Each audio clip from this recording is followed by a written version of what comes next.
अगर आप stock market में नए हो या फिर आप सोच रहे हो कि स्टॉक मार्केट में इन्वेस्टमेंट शुरू करना चाहिए, तो आज हम बात करेंगे एक ऐसे टॉपिक के बारे में जो हर इन्वेस्टर को पता होना चाहिए, क्योंकि बहुत सारे बिगिनर्स ये मिस्टेक्स करते हैं जो उन्हें फ्यूचर में परेशानी दे सकते हैं। सो आज हम डिस्कस करेंगे 5 biggest mistakes beginners make in stock markets. सबसे पहला मिस्टेक जो बिगिनर्स करते हैं वो है नॉट डूइंग इनफ रिसर्च। अगर आप स्टॉक मार्केट में इन्वेस्ट कर रहे हैं तो रिसर्च एकदम ज़रूरी है। आपको मार्केट ट्रेंड्स, कंपनी के फंडामेंटल्स और फाइनेंशियल्स को समझना पड़ता है और सिर्फ सोशल मीडिया या फ्रेंड्स के रिकमेंडेशंस पर रिलाय नहीं करना चाहिए। मान लीजिए आपने सुन लिया कि XYZ कंपनी का स्टॉक अभी बूम कर रहा है और आपने बिना किसी एनालिसिस के उस स्टॉक में पैसे डाल दिए। ये अप्रोच बहुत रिस्की हो सकता है। स्टॉक मार्केट काफ़ी वॉलेटाइल होता है और जो आज काम कर रहा है वो कल नहीं कर सकता। ये मिस्टेक आपको आपके स्टॉक पोर्टफोलियो में बहुत बड़ा डेंट दे सकती है। जब आप सिर्फ news articles, social media posts या फ्रेंड्स से सुनकर इन्वेस्टमेंट करते हैं, आप बहुत इंपॉर्टेंट फैक्टर्स को इग्नोर कर रहे हो। कंपनी की फाइनेंशियल हेल्थ मैनेजमेंट का ट्रैक रिकॉर्ड और उसके फ्यूचर प्रोस्पेक्ट्स के एनालिसिस ज़रूरी है। अगर आप बस न्यूज़ पर रिलाय करेंगे तो आप मार्केट की वॉलेटिलिटी से इम्पैक्ट हो सकते हैं और ये आपके लिए बहुत हार्मफुल हो सकता है। Tip to avoid this mistake. Research का एक सिंपल रूल है, always do your own research, यानी कि फंडामेंटल एनालिसिस। अगर आप बिगिनर हैं तो आप एक सिंपल चेकलिस्ट बना सकते हो जिसमें इंक्लूडेड हो कंपनी की history, earnings report, market share, future prospects. जब तक आप इन चीज़ों को समझ नहीं लेते तब तक किसी भी स्टॉक में इन्वेस्ट मत करना। आपके लिए सबसे इंपॉर्टेंट है कि आप अपने इन्वेस्टमेंट डिसीजंस इन्फॉर्म तरीके से लें। Company history, earnings reports, market share, future prospects, अगर आप ये सब रिसर्च करेंगे तो आप काफ़ी रिस्क कम कर देंगे। सेकेंड मिस्टेक है इमोशनल ट्रेडिंग। ये एक कॉमन मिस्टेक है जो बिगिनर्स अक्सर करते हैं। अब मार्केट ग्रीन होता है तब आपको लगता है अरे ये स्टॉक बहुत अच्छा है और इसका प्राइस कभी नहीं गिरने वाला। एंड जब मार्केट रेड होता है तो पैनिक करना शुरू कर देते हो और आप अपना स्टॉक बेच देते हो। एग्जाम्पल, जब मार्केट में अच्छा मूवमेंट होता है तो ग्रीड आपको पुश करती है। आप सोचने लगते हो अभी इन्वेस्ट करते हैं, ये स्टॉक बहुत अच्छा चल रहा है। और जब मार्केट गिरता है तो फियर आपको डिसीजन लेने पर फोर्स करता है। आप सोचते हो अगर मैंने अभी नहीं बेचा तो पूरा पैसा चला जाएगा। ये इमोशंस आपके डिसीजन मेकिंग प्रोसेस को अफेक्ट करते हैं और एक क्लासिक ट्रैप है जिसमें बिगिनर्स आसानी से फंस जाते हैं। Tip to avoid this mistake. Stock market एक लॉन्ग टर्म गेम है और पेशेंस इज की।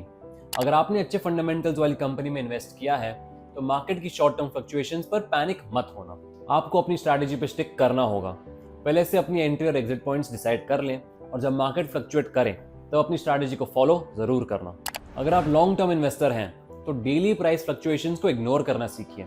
मार्केट में छोटे चेंजेस होंगे, लेकिन अगर आप अपने फंडामेंटल्स पे फोकस करेंगे तो लॉन्ग टर्म में आपको प्रॉफिट ही मिलेगा। ये इमोशंस, स्पेशली फियर और ग्रीड, आपको शॉर्ट टर्म डिसीजन मेकिंग की तरफ ढकेलती है जो अल्टीमेटली आपको नुकसान पहुंचा सकती है। थर्ड मिस्टेक है ओवर ट्रेडिंग। ये मिस्टेक बिगिनर्स अक्सर करते हैं जब वो सोचते हैं कि अगर वो ज़्यादा ट्रेड करेंगे तो ज़्यादा पैसा कमा सकते हैं। मतलब हर स्टॉक मूवमेंट पर रिएक्ट करना और मार्केट में हर छोटी उथल पुथल पे इन्वेस्ट कर देना। लेकिन रियलिटी ये है कि ओवर ट्रेडिंग से आपको लॉसेज हो सकते हैं। एक दिन आपको लगता है ये स्टॉक तो बहुत अच्छा परफॉर्म कर रहा है और दूसरे दिन आपने जो ट्रेड किया था वो अनएक्सपेक्टेड डिक्लाइन हो जाता है। जब आप हर छोटी प्राइस फ्लक्चुएशन पर ट्रेड करते हो तो आप अपने लॉन्ग टर्म स्ट्रैटेजी को भूल जाते हो।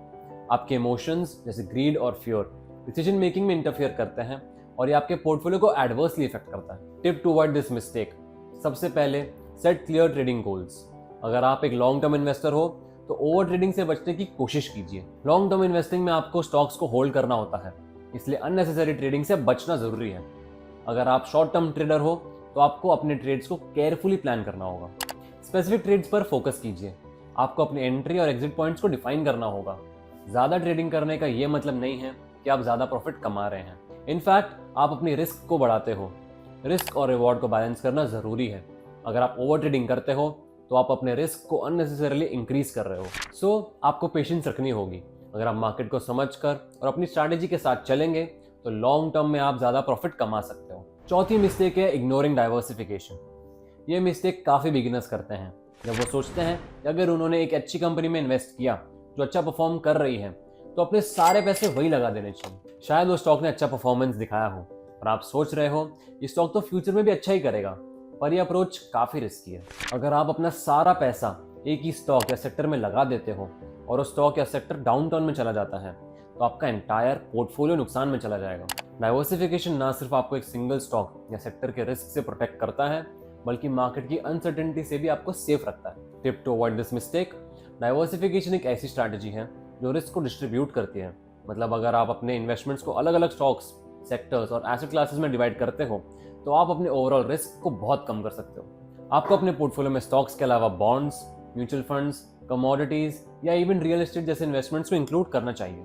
मान लीजिए अगर आपके पास एक टेक्नोलॉजी स्टॉक है जो बहुत अच्छा परफॉर्म कर रहा है, पर आपने फाइनेंशियल्स या कंज्यूमर गुड स्टॉक्स में इन्वेस्ट नहीं किया, तो अगर टेक्नोलॉजी सेक्टर में कोई प्रॉब्लम आती है तो आपका पोर्टफोलियो एज अ होल भी इम्पैक्ट हो सकता है। इसलिए अपने पोर्टफोलियो को डाइवर्सिफाई करना बहुत ज़रूरी है। डाइवर्सिफिकेशन का ये भी मतलब नहीं है कि आप जितने चाहे उतने स्टॉक्स में पैसे डाल दो। आपको अपने इन्वेस्टमेंट्स को ऐसे सेक्टर्स में डिवाइड करना होगा जहां उनका पोटेंशियल हो। डाइवर्सिफिकेशन से आप मार्केट के अप्स एंड डाउन्स को बेटर हैंडल कर सकते हो और आपको कंसिस्टेंट रिटर्न्स मिलते हैं rather than putting all your eggs in one basket. Last और सबसे ज़रूरी मिस्टेक है not having a clear exit strategy. बहुत सारे बिगिनर्स स्टॉक में इन्वेस्ट करते हैं लेकिन उनके पास ये क्लैरिटी नहीं होती कि उनको कब एग्जिट करना है। जब स्टॉक प्राइस इंक्रीज होती है तो वो खुश होते हैं और जब प्राइस गिरती है तो वो पैनिक करते हैं। इससे भी ज़्यादा डेंजरस ये होता है जब लोग अपने प्रॉफिट्स को लॉक नहीं करते। उनको लगता है और थोड़ा ऊपर जाएगा फिर बेचूंगा, और एंड में स्टॉक का प्राइस नीचे गिर जाता है। Tip to avoid this mistake: हर इन्वेस्टमेंट का एक एग्जिट प्लान होना चाहिए। आपको पता होना चाहिए कि आपने किस प्राइस पर बाय किया था और आप किस प्राइस पर बेचना चाहते हो। अगर स्टॉक का प्राइस आपके टारगेट पर पहुंच जाता है तो बेचने का प्लान बना लीजिए। इससे आप इमोशनल डिसीजन से बचेंगे। तो ये थे द 5 बिगेस्ट मिस्टेक्स जो बिगिनर्स अक्सर करते हैं स्टॉक मार्केट में, और उन्हें अवॉइड कैसे किया जा सकता है। अगर आप इन मिस्टेक्स को समझकर अपनी इन्वेस्टमेंट स्ट्रैटेजी को इंप्रूव करेंगे तो आप एक सक्सेसफुल इन्वेस्टर बन सकते हैं। रिमेंबर, स्टॉक मार्केट में पेशेंस, रिसर्च और क्लियर प्लानिंग से ही सक्सेस मिलती है। अगर आपको ये वीडियो हेल्पफुल लगा हो तो लाइक, शेयर और सब्सक्राइब करना मत भूलना।